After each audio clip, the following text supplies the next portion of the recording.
when he comes in, if he's going to perform a surgery, is he getting paid his hourly rate or the surgical rate?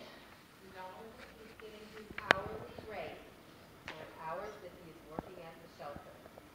If he utilizes at our request the surgical mobile suite, there is a fee of $300. That is separate and apart, and yes, in addition to his hourly rate. We don't not pay him for his time because he's using his mobile suite. What about the surgical rate? Now he has to perform, let's say, a surgery. No, there are That's no $1,000. other charges. He gets his hourly Okay. rate and a fee. He So- does not charge us for surgery. He does Okay. not charge us for the tools or Okay. equipment that are used.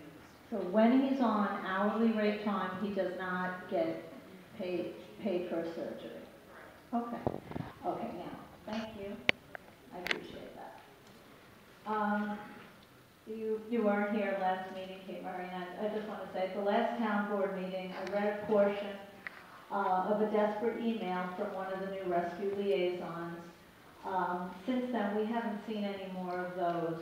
I could tell that Cheryl Petrie, her response that the rescue liaison was probably reprimanded and never told to do that again. Unfortunate for the animals, because now most of them have no chance of being discovered and many will disappear without a trace, which probably explains why Town of Hempstead is so against putting into effect basic, proper policies and procedures. All good low-kill shelters live by policies and procedures. You can tell the workings of a good shelter whose intent is to not kill by the way they handle the animals that first enter the building. Policies and procedures are still non-existent at the Town of Hempstead Animal Shelter, and that's a sure sign that not too much has changed. For years I have witnessed the results of animals being thrown in cages at intake without proper evaluations and exams.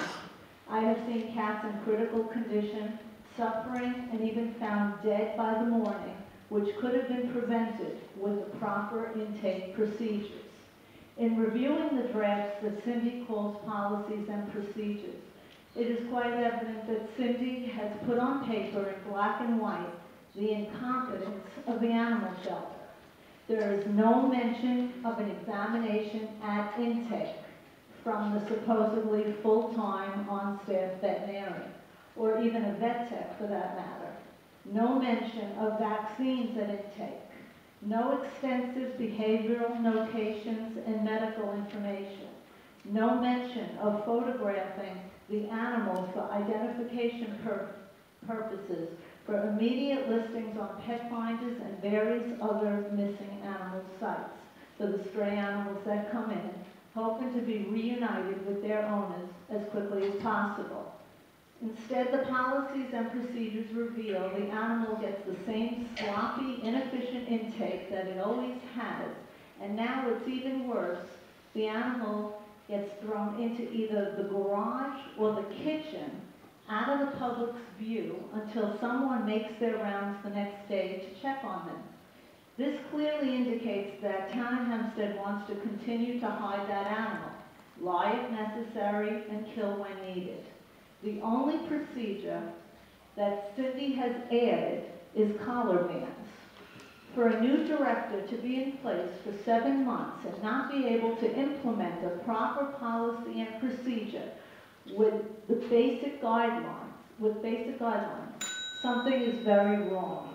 Why is only Hempstead refusing to do what others have no problem with and have been doing for years? It is so evident that transparency is Town of Hempstead's worst nightmare. Every animal's... Yeah, I just wanted to address a couple of things that you have said. One, the first thing that you said was that the plea is not going out. We had a dog that left last night on a plane to Florida. We have another 2 dogs going to Rhode Island. We have another dog going to Arizona. We just had 6 dogs go to an undisclosed... I didn't say you don't have dogs and cats going all over the place. I'm talking about security. And those were all the results of email pleas. All the results of email me. We had 33 cats go to rescue, all the result of email me.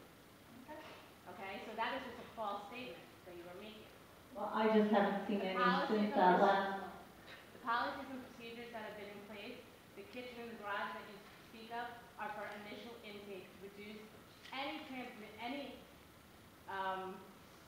result of disease transmission.